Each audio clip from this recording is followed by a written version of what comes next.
ফিলিস্তিন, যা বিশ্বের মানচিত্রে স্বাধীন সার্বভৌম একটি রাষ্ট্র, অথচ এই স্বাধীন সার্বভৌম রাষ্ট্রের উপরে কালো সিংহবাগের থাবা পড়েছে।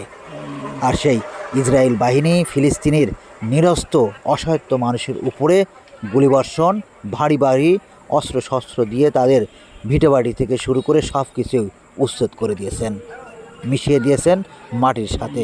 তাদের হাসপাতাল থেকে শুরু করে সমস্ত কিছুই গুঁড়িয়ে মুড়িয়ে দিয়েছেন।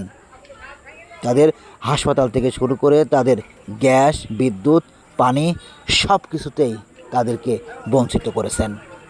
হাজার হাজার ফিলিস্তিন মুসলিম ভাই বোনদেরকে হত্যা করছেন প্রতিনিয়ত।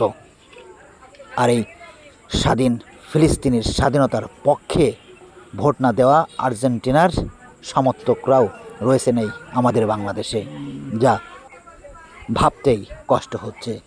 সত্যিই আমাদের বাংলাদেশের এমনও কিছু এখনও ইয়াং যুব সমাজ রয়েছেন যারা এত কিছুর পরেও, যারা ফিলিস্তিনের স্বাধীনতার পক্ষে ভোট যারা দেয়নি, তাদের পক্ষে কিভাবে এরকম পতাকা টাঙাতে পারে, যা মাথায় আসছে না।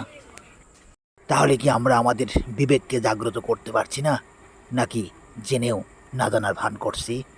আর না জানার ভান করেই আমাদের অজান্তেই কিংবা জানতেই ইসরায়েলিদের পক্ষ নিচ্ছি। সবাই ভালো থাকবেন।